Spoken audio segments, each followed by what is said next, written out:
could crash. It says we are live. Don't know what I'm doing. To start recording. Yeah, I'll let you know. We'll do a countdown. Okay. All right. Before we go, I wanted to mute this over here. Hang on one second.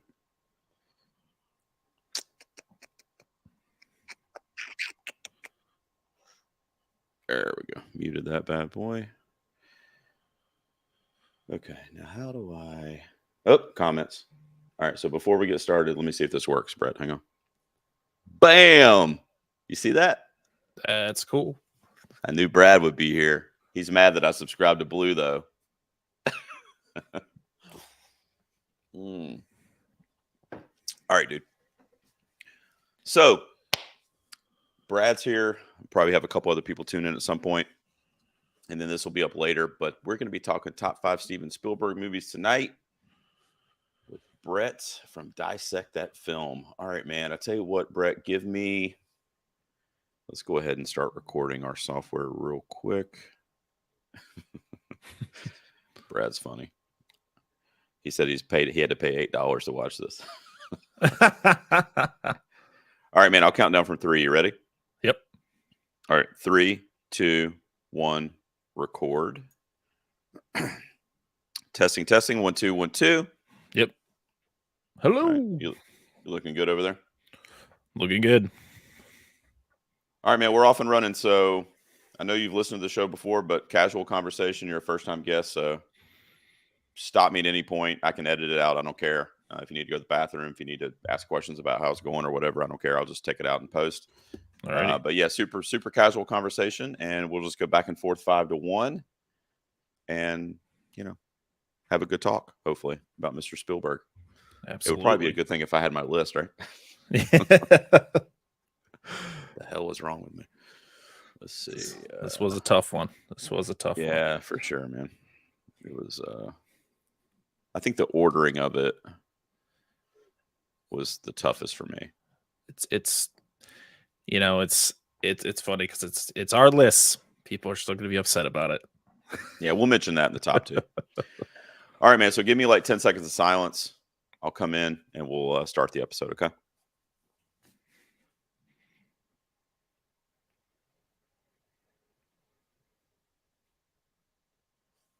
Good evening, ladies and gentlemen. Welcome back to another episode of 2 Peas on a Podcast. I'm so thrilled that you joined me again this week. And I'm also extra excited because I have a first-time guest on the show. I love when I make new friends in the podcasting or entertainment community. And that's happened recently in the last couple months with this guy who's on the show tonight. So let's say hello to Brett from Dissect That Film. Brett, what's up, man? Welcome to the show. I'm so happy to be here, Gerald. It's great to see your face, and I hear your voice all the time listening to the show. Big fan. It's kind of surreal being here. So, well, it means a lot, man. And we recently linked up on Twitter, and I know you're a patron of the show, and you got a good thing going over there too with your show, man. I've been listening. I heard the Edward Scissorhands talk you guys had recently, and you've even done some trailer reactions on your YouTube channel recently. So since you've never been on the show before, especially with first-time guests, up top, I like to let you kind of tell the folks a little bit about what you do over there and where they can find you. So what's Dissect That Film all about, man? So Dissect That Film is a show that I host alongside my wonderful co-hosts, Dan and Angela.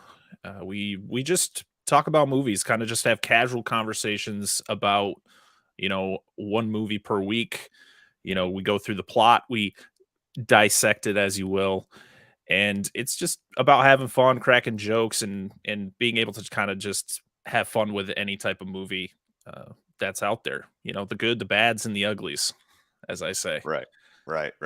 Well, it's been fun to listen recently, man. I just kind of discovered it in the last couple months, but I will leave all of your information for Dissect That Film down in the show notes.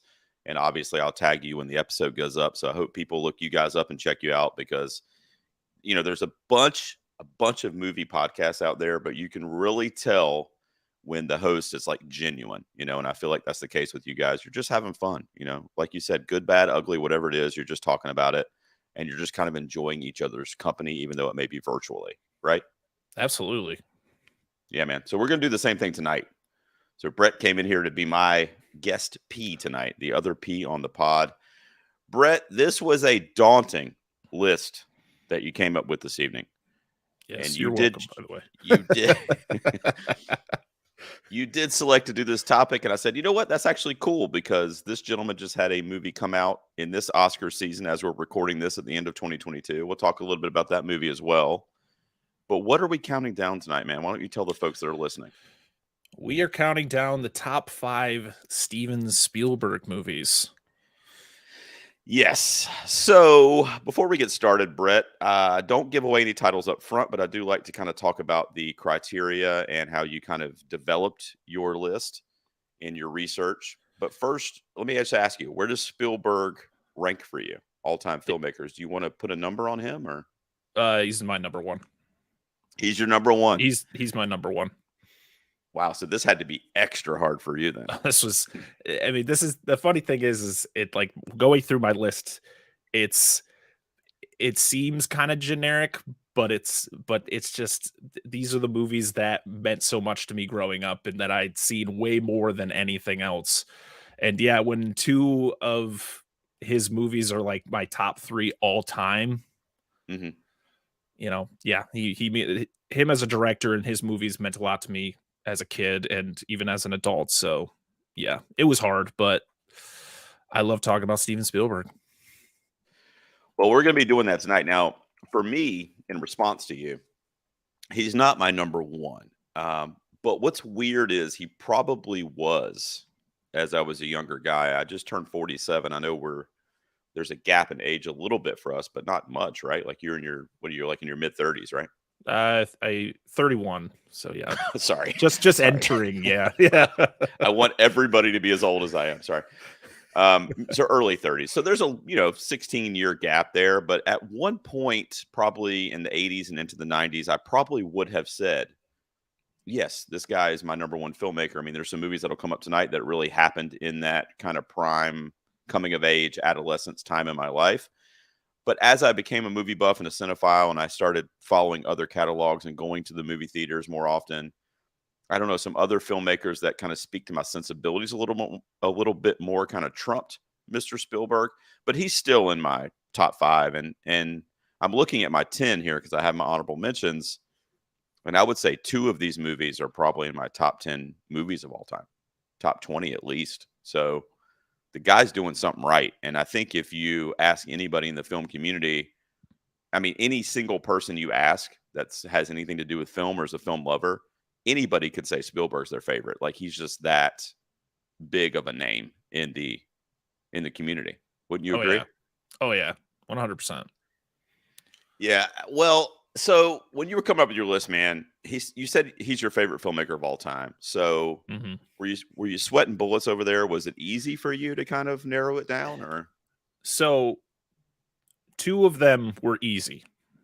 Two picks were like, as soon as I told you what we should do, I already had 2 picks like locked in.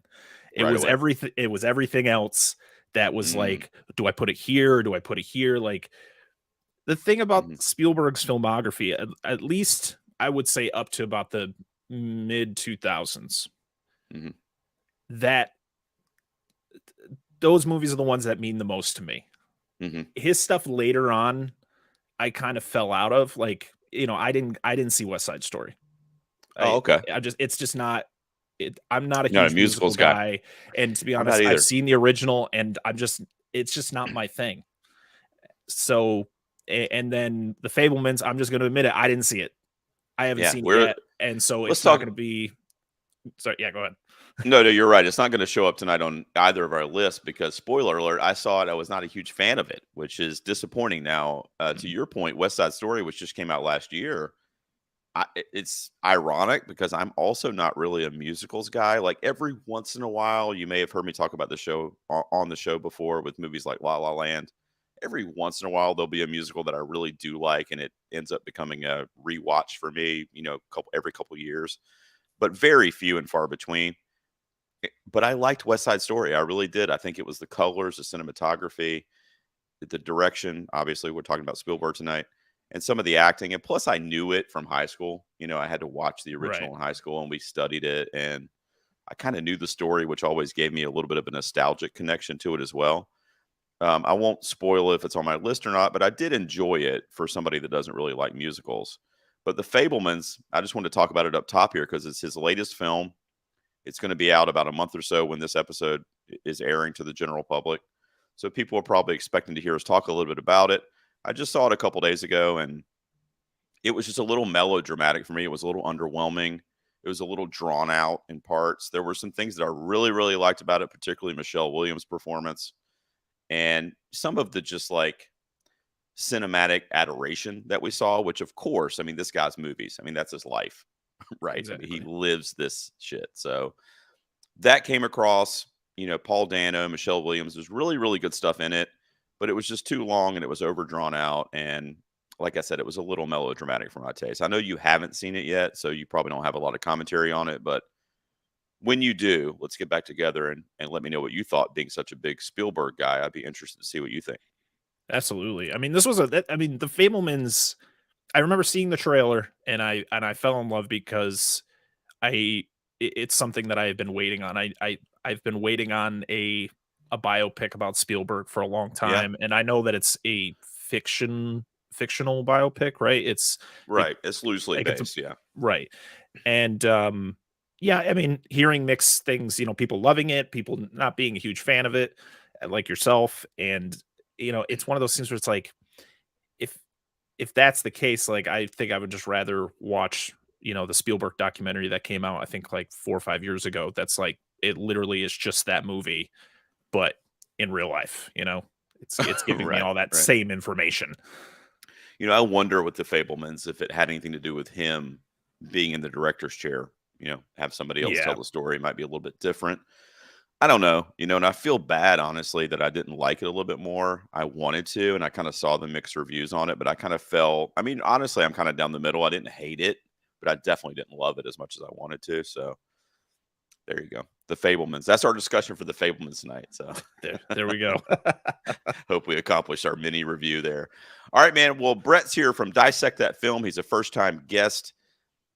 I'm excited, man. Thanks so much for being here. It means a lot to me. And I'm going to let you get us started, brother. What is your number 5 Steven Spielberg? Oh, by the way, we're doing directed films. So he had to direct them, right? I just looked at my list real quick. I was like, okay, I just Yeah. Make no, sure. You know. yeah. There's so many movies. I know. So what's your number 5, brother?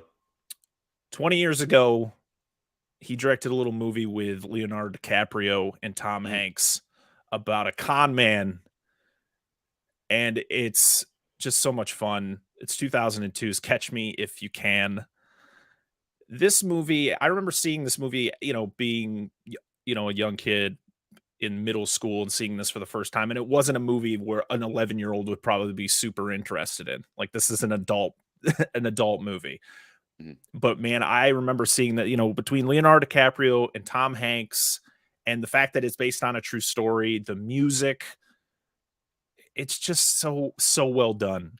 Just that journey and the fact that like later on finding out the actual story of this character, I was just like, it drew me in. And I remember watching this movie so much growing up.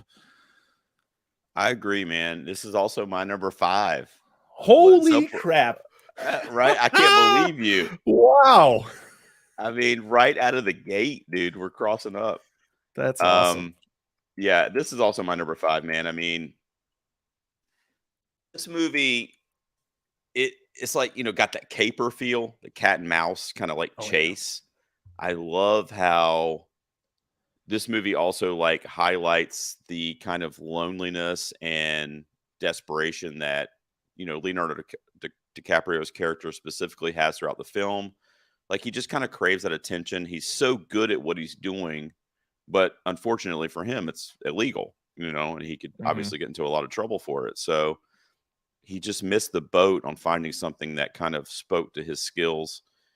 And I don't know, it's kind of a deep, kind of sad movie, really. Like, you know, all the times when Leo calls Tom Hanks on the phone on Christmas Eve, you know how that's a recurring theme? Yeah. He keeps calling him on Christmas Eve because he's alone. Yep. And you get the sense that Tom Hanks is alone too, because all he knows is trying to catch this guy. and they're kind of all each other have, for several years while this is kind of going on.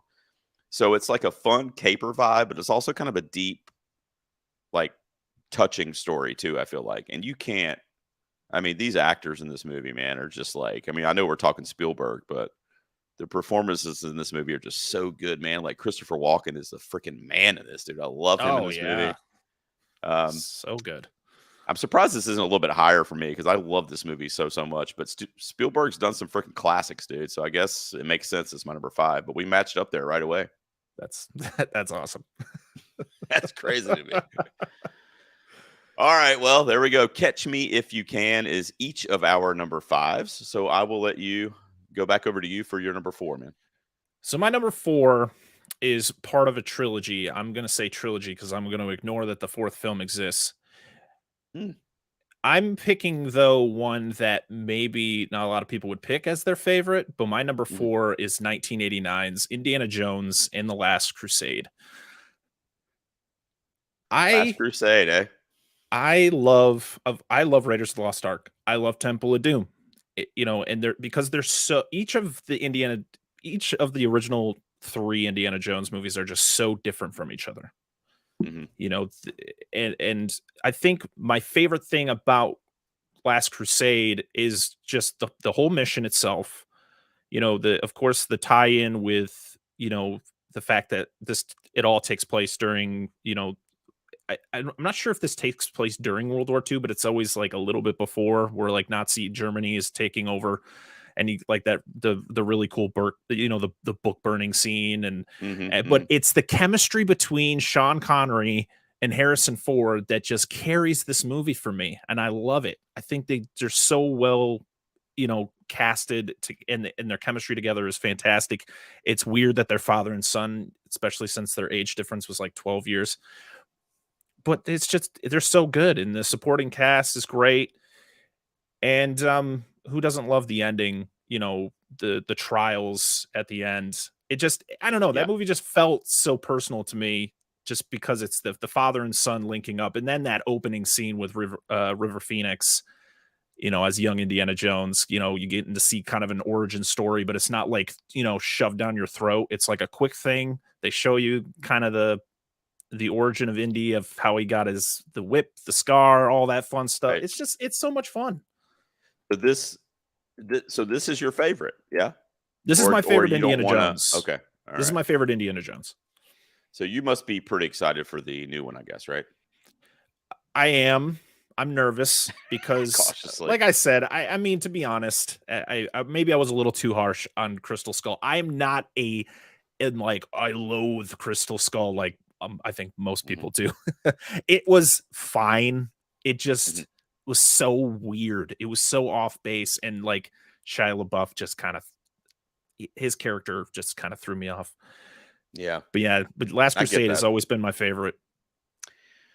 Well, there's another one that I guess we'll maybe talk about a little bit later in this franchise that I love more than The Last Crusade, but this is my second favorite movie in the franchise, and I think it's a good pick. I haven't seen it in a long time, and I actually need to do a rewatch of, like you said, trilogy, if you want to cancel out the other one, with my son. He's 9 years old, so in the next year or two, I'm going to see if he's into maybe doing a triple watch of these. But Indiana Jones and The Last Crusade. Yeah. Nice, brother. Well, this movie's come up before on my show on a couple different lists. This is maybe the 3rd or 4th time that I've mentioned this film. This movie poster is currently hanging in my 9-year-old's bedroom, Logan, that I was just talking about. And he also loves this movie. It's a great family film, but it still has elements of kind of like scary at times. It's a very touching family film. And it's got the sci-fi stuff built in, of course. I'm talking about E.T., the extra-terrestrial from 1982 is my number 4. What do you think, man? Are you a fan of this one? Absolutely. Yeah. Absolutely. It is on my list. Hey, crossover. Ding, ding, yes. Ding. Well, I've talked about this movie till I'm blue in the face, but this is just such a great, this is childhood, dreams, kind of, and put on the big screen. But like I said, there is some scary elements in there, which felt cool, as a young kid, kind of seeing, the sci-fi stuff, and when when the scientists are, when they're going in the house with the scientist or when they're out in the woods, like searching for him. I mean, that's scary shit if you're a young kid and you have such a connection to ET and to the kids in the movie. And, this is kind of like, this is way decades before stuff like Stranger Things, which of course is one of the, on the tip of everyone's tongue when you think coming of age kid stories. Oh yeah. Stuff like Stranger Things really borrows from movies like E.T. and it's one of the foundations of that kind of like sci-fi coming of age kind of pre-adolescent kind of like comedy, I guess. I mean, I don't even really know how to phrase it. It's almost like Spielberg kind of created a genre with this. Oh yeah, it definitely feels different than anything we had seen before. Yeah, absolutely, man. So it's my number 4. And I don't know. Do you want to talk about it now, or it's coming up a little bit later? I guess. No, I could talk about it now. This is okay. This is my number 3. Your number 3. All right. Yes. So why do you love it, man? It's so heartfelt. It's the only unfortunate thing about ET is that it screwed over The Thing. Which came out the same year. It really did. To be honest, Steven Spielberg was on fire in 1982. He was, he wrote Poltergeist the same year. He puts out this movie, which is just, he cast casting child actors is so hard. Oh God. And I think it had to have been harder back in, the 70s and 80s, 90s. I think I feel it's easier now, especially in like bigger blockbuster movies. I think child actors have grown and it's not as cringy, but casting Henry Thomas as Elliot, I think he is brilliant. His chemistry with this animatronic alien it's beautiful. Drew Barrymore is fantastic in it. And then Dee Wallace, who, she's just the icon. Perfect. Like this, everything about this movie just screams like, I feel like I'm going to cry every time I watch that movie. It's just so sad when he finds him in the river. I know. I'm like, I'm lost for words. I don't know how to talk about this movie. It's just same here. It's just so many emotions. So often. Yeah. Same here. Well, it's funny. I showed my son this probably when he was like maybe 7, I want to say. And I can remember playing it. And, we're in the era of like, YouTube and the kids have their iPads. And I mean, it's just crazy, video games, whatever, which was not the case really in 1982. But I wanted to tell you, I can remember when I showed my 7-year-old at the time, and I can remember thinking, please like this. Like, please let this be enough for you. You know what I mean? Like, I can't disown my child at this age, please. And like I said, he wanted the poster. We framed it. We threw it up in his room. He's seen it a couple times since then. I mean, he was partially probably into it because I was into it, but still, I mean, it kept his attention. I mean, it's just storytelling, 10 out of 10. It's just such a great family film that still has those nice sci-fi elements built into it. So I'm glad you named it as well. So there you go. That was your number 3. So we're over to me for my number 3, Brett. And people might be surprised, but it was between my number 1 was like, as soon as you told me you wanted to do Spielberg, there's no question what my number 1 is. There's actually a spoiler alert currently on YouTube behind me. So Brett, be ready. But my 2 and my 3, I didn't know what to do, but what I'm going to do is I just tried to remember the movie that awed me the most, like I was in awe of the first time I saw it. And both of these fit the bill for that, my number 3 and my number 2. So I'll talk a little bit about 2 when we get there, but my number 3 is Jurassic Park. It's my number 3. What do you think about me placing that at number 3? Are you okay? Do you need to? I think I'll be okay. I might hyperventilate. No, I'm just kidding. No, I mean, it's what I said. Spielberg is so hard. It's so hard. I know. Jurassic Park's on my list. I mean, yeah. I'll talk a little bit about, why I decided to put it at 3 as opposed to 2 when we get to my number 2. But what I'll just say about it is that, I mean, kids love dinosaurs. anyway. I don't know. That's a fucking weird thing. I don't know, but young boys love dinosaurs. I don't get it, Yeah. but that's the thing. Yep. And I was in high school when this came out. I wasn't like young, but I was just like, oh my God. Like, I mean, because, growing up as a young kid, and I don't know if you were the same way, my boys are or were in some cases, and my 3-year-old is right now, they're infatuated with dinosaurs. And it's Oh, yeah. like this thing that's like this mythos almost where you like play with these different toys and, you just kind of make this prehistoric, imagination things. And to see it come to life like that and like Spielberg was able to accomplish with that movie, I mean, I was just like in awe of it. Like I said, in 1993, I mean, I had seen nothing like. I never would have thought my childhood, boyhood, like love of playing with dinosaurs would be so cinematic and on such a grand scale, rumbling in the movie theater. Like it just never occurred to me until I saw it. And the iterations since then. I mean, there's been some great ones, and there's been some that I wish didn't happen, but they did. Yeah. But this movie will live on as one of my favorites. There's elements of horror in there. I'm a huge horror guy. There's got those scary moments in there, especially depending on what age you saw it at. But this is one of those films that is, at least in Spielberg's catalog and probably across the cinematic universe, this is one of those movies that's like a game changer. Like, it was like, CGI and special effects and just action movies in general. Everything kind of changed a little bit after Jurassic Park. And I think there's a reason why it's just so good, man. So do you want to wait till it comes up on your list, or do you have anything to say about it? No, we can wait till we get to it on my list. I feel bad. I set my 3. I don't want you to be mad at me. No, it's okay. It's top 3. I know. I mean, what are you going to do? It's Spielberg. You know what I mean? I know, exactly. All right. So let me get back over to my notes here, Brett. All right, man. So you're up next. So you had, that was E.T. was your 3. So we're up to our runner-ups. What's your number 2, man? So my number 2 is the movie that you just talked about, 1993's Jurassic Park.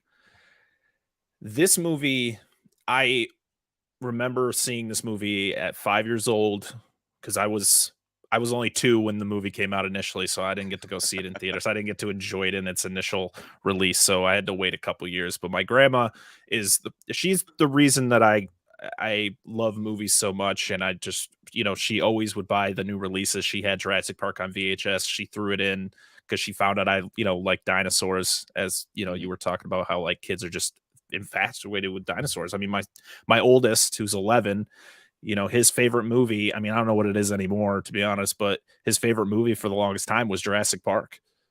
And he would watch it like every day. But it was the same thing for me. Like my grandma showed it to me when I was 5 years old, and it was, I literally would watch it every day. She'd let me take it home. And then I remember, when Jurassic, The Lost World came out, and I'd watch that one every day. I would watch it back to back.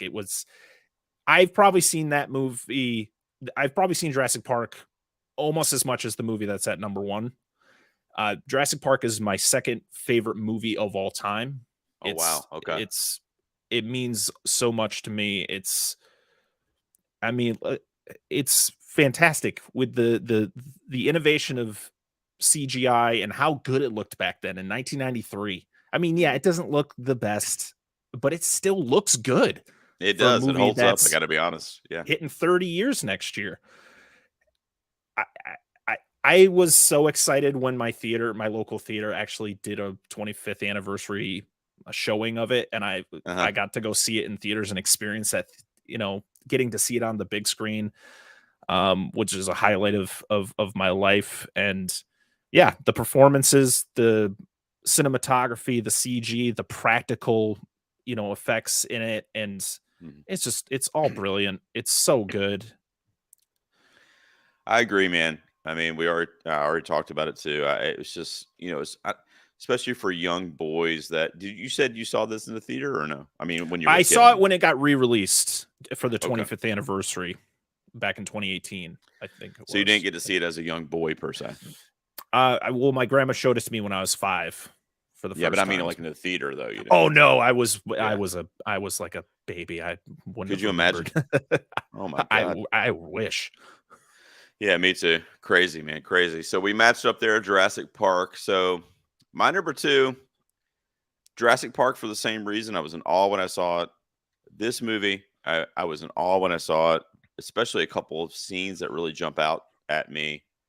But I'll just name it and then we can kind of talk about it. But my runner up is from 1998, Saving Private Ryan, the Oscar winning film from Mr. Spielberg. I mean, the opening 20 to 30 minutes when they're storming the beach, dude, the attention to detail, the cinematography, and just how Spielberg and the crew engulf you in that historical moment. And you really, especially in the theater experience, but you really get an experience like you're there. You feel like you're a part of it. You feel like you're a fly on the wall, which I'm sure a lot of filmmakers, especially when they do biopics, is something they really go for. They want to make it real and they want to make it authentic. And this has got to be, I mean, he's done some other ones actually too that are very authentic, but this has got to be one of the better, war films, like translated to screen, or war stories, I should say, translated to screen.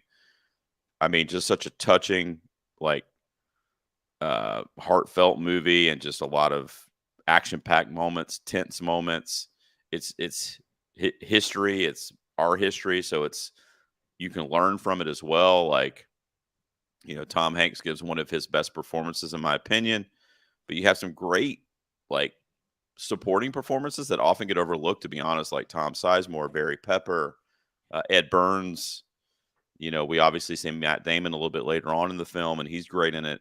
So this is just such a inspiring film, that when you think about the military in America and the history of our country, and at the same time, from a movie perspective, it just left me with my jaw literally agape the whole time. Like, it was just such a movie making feat. I felt like, it's a different subject matter, but it was very similar to a couple years before when I saw Titanic by James Cameron. Like, it was just so, like, I was like, holy shit, like, somebody made this. Like, Yeah. I can't believe how fucking epic this is. You know what I mean? And that's kind of how I felt with Saving Private Ryan too. So how do you feel about this one, man? This movie blew my mind when I first saw it. I probably saw it at way too young of age. I think I was probably like 9, 10 years old seeing this for the first time. In that opening scene, it just it's horrifying. It's absolutely horrifying because I mean, I don't know the true experience of what those men, had to endure that day, but I could only imagine that this was pretty damn close Right. to exactly what happened.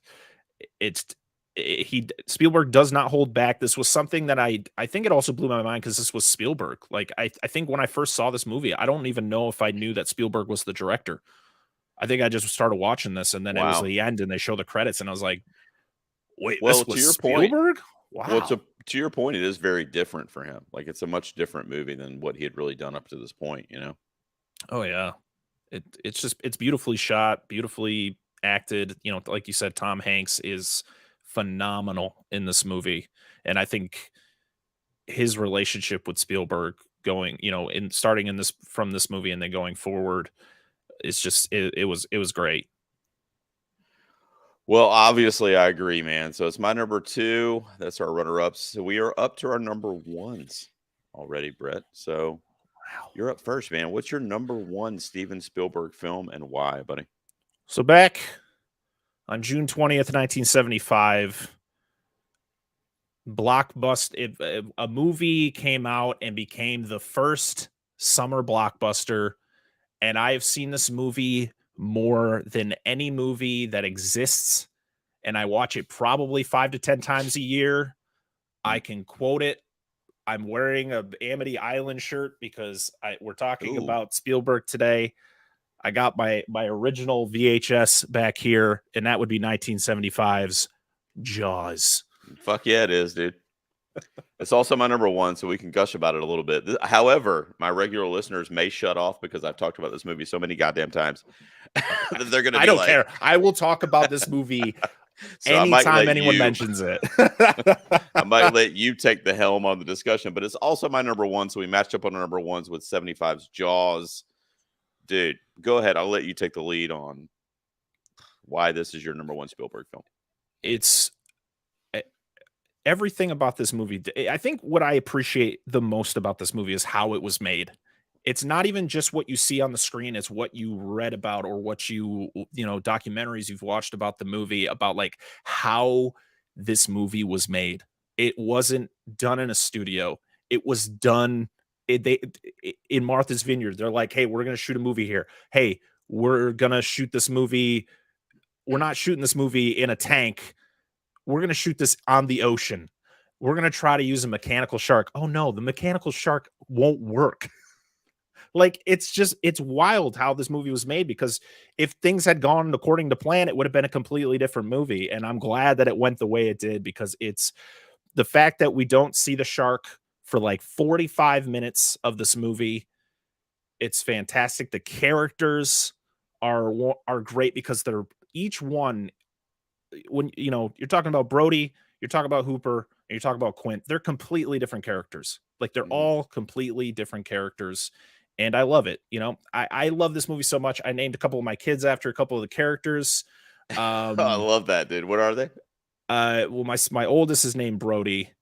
Okay. And then my middle one is named Quinn, because I couldn't get my wife to agree to Quinn, so we Quinn was close enough. Oh, okay. That's so, pretty yeah, fucking that's sweet though. Yeah. I went I think you know, but I went Wolverine and Star Wars with mine as Logan and Luke. So that's the best I could get, but I applaud the Brody and Quint for sure. Yeah. But yeah, I mean, anytime anyone mentions this movie on Twitter, anytime anyone talks about this movie, I have to join into the conversation, because to me, it's a perfect movie, even though it really isn't, if you think about it in the way that it was all done. But yeah, well, it's so fascinating, and it doesn't matter how many times I see it, or if even yeah. No, go ahead. I'm sorry.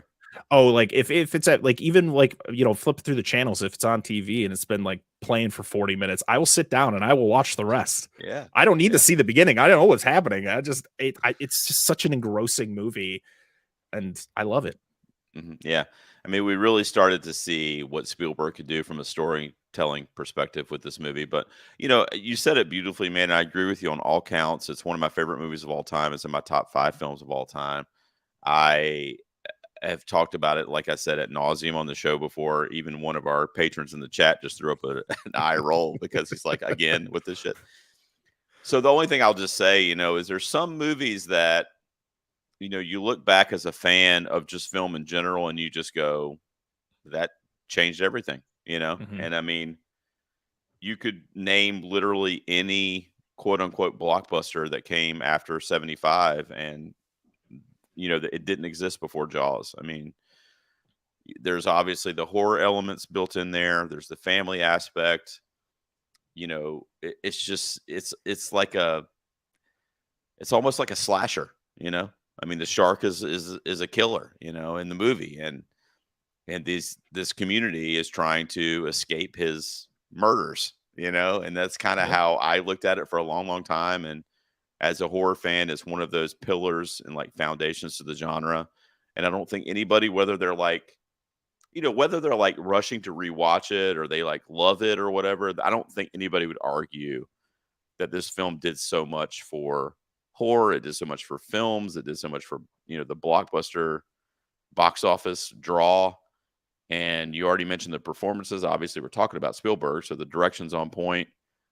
I mean, this came out the year I was born. That's Kismet, man. I mean, it's one of my favorite movies of all time. I got the poster behind me, is what I was talking about earlier. Yeah, I got an alternate poster there. I saw the guy board who game. drew, you had to, right? Yeah, I got the board game. I got the. Hold on, let me shout out. So my patron, Drew, I don't know if he's watching, but he sent me the board game as well, which I haven't actually cracked open yet. Have you played it yet or no? No, I cracked it open just to kind of see what it was. Like, I wanted to see what the game was about. Okay, yeah. Shout out to Drew Hallam. That's my dude. But yeah, I have the cover art. It's dark in here, but I got the cover art signed by the artist. I love it. So yeah, I mean, I'm obsessed. Me too. Me too. Maybe we could do a Jaws podcast on the side, because that's how often I talk about this show or this movie. But I love it too. It's also my number one. All right, Brett, we killed it there. We had a ton of crossover, but that's okay. We had a Spielberg love fest. We did our thing. We're gonna take a quick break though. I want to let everyone know we have the Golden Peas Movie Awards coming up. It's going to be on the week of March 16th. However, the nominations will be dropping very, very soon. So we're going to run a quick promo for that. I want to make sure everybody follows me and gets ready for that because that's a big deal. We're going to be honoring the films of 2022. We do it every year, but this year will be the first time I'm doing it visually. We're going to do it on YouTube, and then I'll also release like a podcast formatted of as well, the Golden Piece, and make sure you guys listen up for this promo. And then me and Brett will be right back, and we'll shout out some honorable mentions, and then we'll see what the fans had to say over on social media. So everybody sit tight. We will be right back. All right, man, you doing good over there? I'm doing good.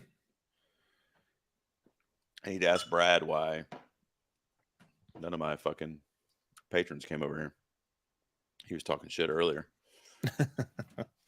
Brad, you still here, buddy? Comment if you are. I'm going to go over and see what's up on the... I'm going to tell Brad, too. Brad, I had to open an incognito window to do my webcam. It wouldn't work. I was chatting with StreamYard support. I'm just going to put a... The only thing I could think of is like, do you have another program that uses that camera? Well, you know, I've only used it to shoot like 10-minute videos for YouTube on like a memory card. But I've never tried to hook it up to my laptop before, so that might be why. I don't know if I need to download some software or whatever, but I mean, this webcam's not horrible. I just need to like reposition it and stuff. So yeah, no, I feel you. If I have to use this one, I'll figure it out. Webcams are a pain in the ass. I actually use two because one of them I have to use for Discord for them to see, and then one I use for the recording, so it's a little bit clearer. It's all a pain in the ass. Let's see.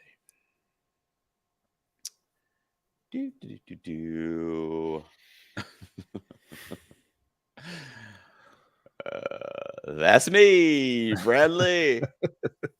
I'm gonna add Brad. Do you know the Cinema Guys, Brett, or no? I've heard of them. Yeah, I think I've heard of them through you. You should look them up. You'd like them. Although they're kind of sparse right now. They're only doing episodes like once a month.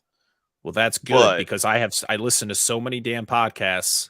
I'm so behind, but like I have certain shows that I make sure I'm up to date. Yeah. But Brad's my dude, man. Him and I actually did a side podcast for Apple TV, and we started it like a year ago, and we have 3 episodes. So you guys are trucking. Oh man, yeah, we're getting the numbers, brother. Oh. I told him, I'm like, we can't record another episode until we have like 500 like downloads per episode.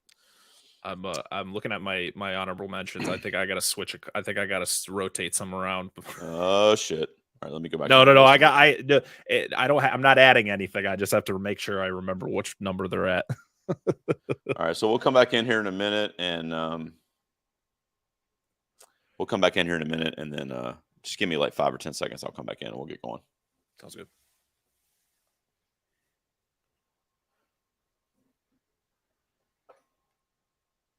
Welcome back, guys. As I said pre-break, my new bestie, Brett from Dissect That Film, is here, and we just talked about our top 5 Steven Spielberg films. I think we crossed up on 3 out of 5, right, Brett? I feel like we crossed up on 3 titles there. No, 4. 4. Wow. Yeah, we got one completely the same. But Mr. Spielberg does have a lot of movies on the resume and a lot of stuff that I love. I've got 5 honorable mentions here. I assume you have some as well. If you just want to list your honorables real quick, buddy, what did you have that didn't quite make the top 5? So do we do the 6 to 10 or 10 to 6? Yeah, just go ahead and list them 6 to 10. Yeah, that's what I do. So my number 6 is 1977's Close Encounters of the Third Kind. Mm-hmm. It's this was pre-ET. This showed us that he could do sci-fi. Richard Dreyfuss' performance is fantastic. The visuals are like, I mean, Star Wars came out the same year, and we saw, what they could do in that movie, but like this, just the colors, the cinematography. This was another one I watched all the time. Mhm. So yeah, that's my number 6. Number Mhm. 7 is another Indiana Jones movie, and that is probably, I think, the majority's favorite when it comes to Mhm. Indiana Jones, and that is Raiders of the Lost Ark That's from accurate, sir. Yes, 1981. 100%, yes. Again, I mean, this movie's what's not to love about Indiana Jones, and Yep. people need to stop talking about the whole, "Oh, if Indiana Jones wasn't there, it still would have happened." I hate that. Have you ever heard that theory? I have, It's yeah. the worst. People Yeah, need it to sucks. stop. Yep. My number 8 is a movie that you mentioned, and that is 1998's Saving Private Ryan. Mhm. Not much more I can add to all the amazing things you said about it. My number 9 is 2002's Minority Report. Ooh, nice one. I love this movie. It's probably one of my favorite So Tom good. Cruise movies Easily. Yeah. outside of the Mission Impossible movies, because I love that series completely, and Top Gun Maverick.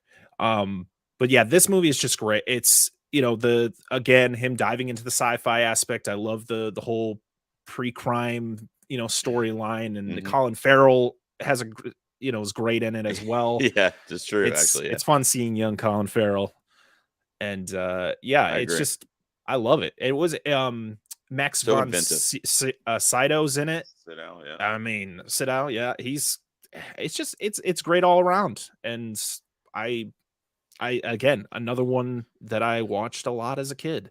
The Mhm. show, not as good. I never saw the show, actually, It was a but Fox I've heard that show. It but I've heard didn't that.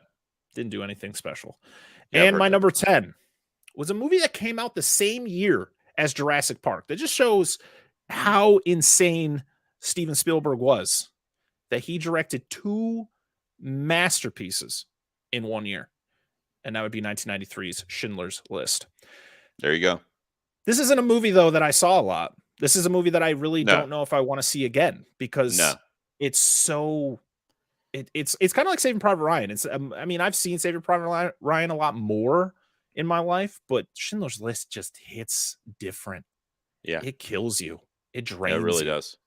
Yeah, the rewatchability on Schindler's List is, like, 0. Like, you're not Yeah. rushing to unless you're trying to introduce it to someone that might be interested in that history or whatever, but, I mean, yeah, I agree with you.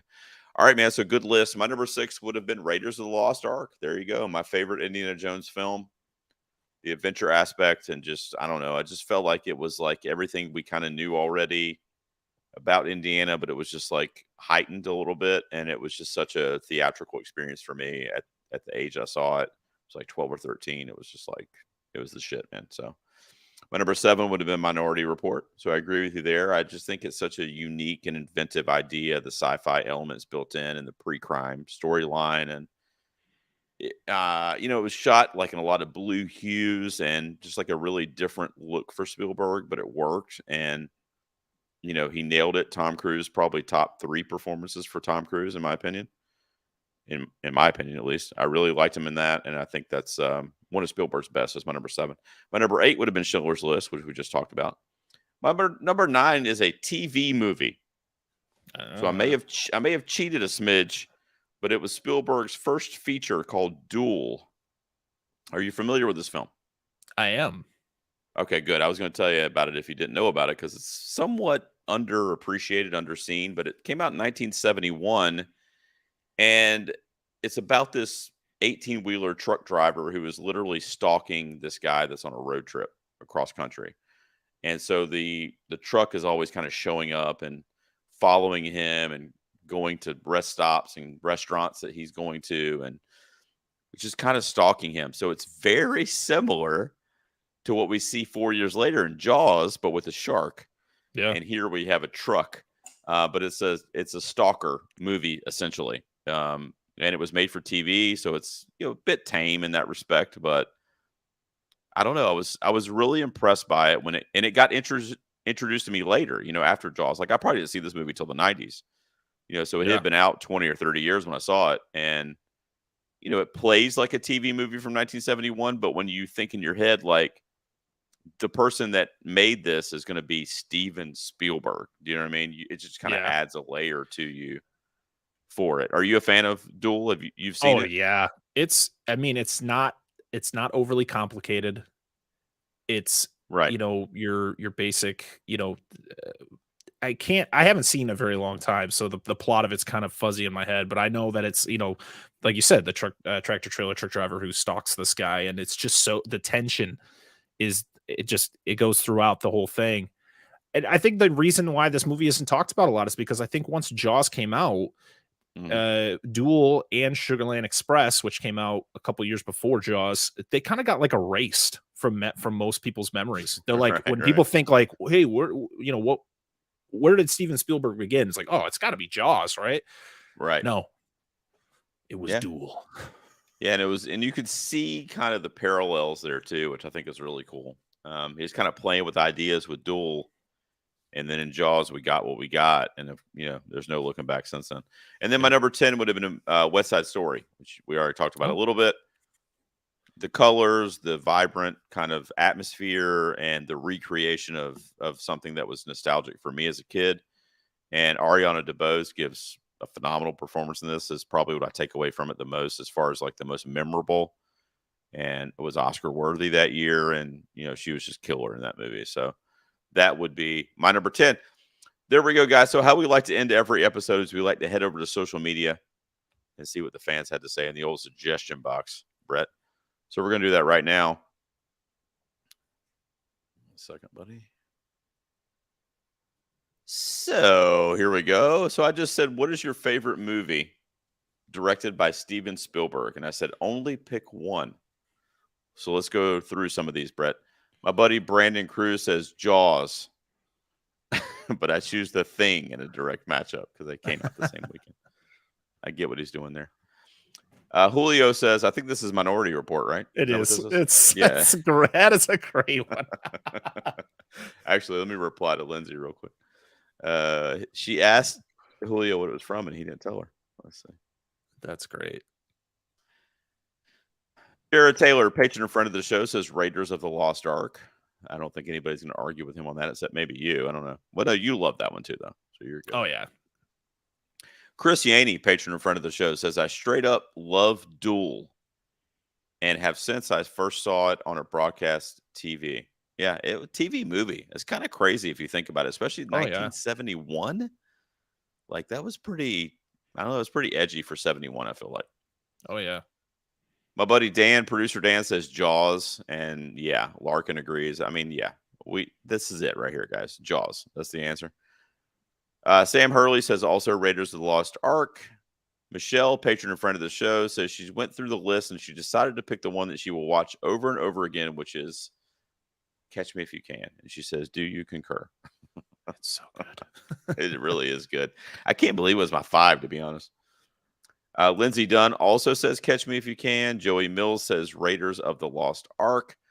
Dan Roski, top tier patron of the show, a promising young loyal. He says, obviously Raiders, but since everyone has already mentioned it, Saving Private Ryan is equal on the list. And he, by the way, every shout out he gives, he wants John Travolta dead. I don't know why. Why? Why do you hate John I don't know. Travolta so much? He's really going for Travolta. Him. Like it's obviously not even related. He's like, here we go. Let's see. Tony Dobish says people have already mentioned some great ones, but the guy has made like 20 amazing movies in his career. So I'll put my stamp on Jurassic Park. He says it has such a formative time in my life. One of the few films I've seen multiple times in the theater, and it still gives me chills to this day. And Larkin agrees with him and says if it weren't for Jaws, it would have been his also. Marshall, friend of the show, says Schindler's List, hands down. I mean, I agree that that's like such an epic, like Oscar winning, obviously, just like on a whole nother level, but you just don't, it's just such a downer, right? Yeah. I feel like that's what hurt Schindler's List a little bit. I don't know. David Powell, patron and friend of the show, says Jaws. He actually shares a gif of Quinn there. Let's see. Brad, our buddy who's watching over on YouTube right now, says The Last Crusade. So he agrees with you there. Paul Nice. from the what's that? I said very nice. Yeah, nice. Paul from the Countdown says Saving Private Ryan. Jamie Davis says Schindler's List or Private Ryan. Josh Ragland, patron and friend of the show, says Catch Me If You Can. And my friend Amanda says E.T. There we finally got an E.T. mentioned, and it's a gif of E.T. hugging Henry there. I like that. Patrick Sherwood has a tat. Do you see this? I'm Can you see jealous. this? I'm gonna have one in the next like So- 5 years. I'm very jealous. So this is my dude right here. Patrick has got a Jaws tattoo on his leg. So Jaws is his pick. Now, one we didn't mention is Hook, and that was my buddy Michael. We'll end on that one, but he says Hook. What did you think of that kind of retelling? I love Hook. Yeah, it's good, right? I love it. I love it. I don't know why people dislike it so much. Yeah. I know it's not one of Spielberg's best, and I know that Spielberg himself has also stated he's not a big fan of it. But it's so much fun. I mean, Robin Williams and Dustin Hoffman, I feel like, are having a great time. Bob Hoskins in there. It's just, it's a fun movie. That's the thing. And it's a really cool retelling of a classic story. I agree. It's fun and it's like nostalgic, Yes. And I mean, is it Spielberg's best? No, but I mean, it's a fun, nostalgic movie. So I agree with you. All right, Brett, dude, this was a lot of fun. I really appreciate you being here, man. And it was a daunting task to come up with our favorite Spielberg films and to order them and all that stuff, but we did it somehow. I'm toying with all this new technology, and you were a trooper to let me do that. So why don't you remind everybody real quick, where can they find you over on social media and subscribe to your pod, buddy? So you can find Dissect That Film on Twitter, Instagram, TikTok, YouTube, and on all the podcast services, any of the ones that you listen to, Apple Podcasts, Google Podcasts, Good Pods, any of them. Just type Dissect That Film, and you're going to find the show. I love it. I love it. I've already found it, and I'm digging it, man. And I appreciate you being here. Hopefully, you'll come back soon. Absolutely. And we'll do another director that will be really hard for me to come up with 5, but we'll figure it out, man. So that was our top 5 Steven Spielberg films. Again, thank you to Brett from Dissect That Film for being here tonight. And thank you to all of you guys for listening. We will see you next week. Until then, everyone take care. All right, man, you can stop your audio over there.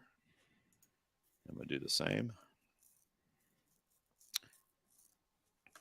And I'm going to save it because I'll forget to do so. I hope you enjoyed that, man. That was cool. Yeah, that was awesome. Sorry, I just got a little bit nervous because my thing was like, oh, sorry, there was an error, but it should be okay. Oh, shit. Jesus God. Christ.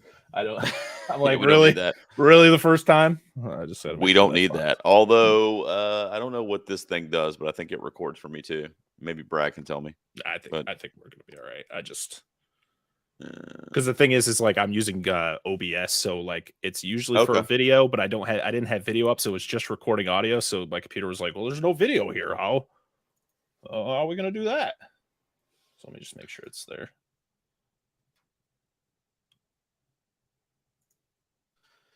All right. Yeah. All right. Cool, man. I'm gonna end the stream. I will drop a email in the Twitter chat for you, and you can just email me your WAV file whenever you get a second, and then I'll be editing this probably after Christmas when I get through the retail nightmare. And okay, so oh my you God, want it? you You want it in a WAV file, or do you want to? Is that what you wanted in? Or MP3? You can do either. I will convert it to WAV if you don't send it to WAV. So if you can get it to me as a WAV, that would help me, but it doesn't matter. I can do that. What is Yanni talking about here? I can't believe he shows up. We're done, Yanni. One of my patrons for like 10 years just showed up. We literally just finished. That's great. Anyway. All right, brother. I'm going to end the stream, but I really appreciate you, and I thank you for making the time for it, man. Oh, absolutely. Thank you so much for having me on. It's so absolute honor. Absolutely, brother. And if you need me for your show, just let me know, and after the holidays, I'll make it happen. I'll be reaching out to you. All right, brother. I'll talk to you soon. All right, man. Have a good night. See you, buddy.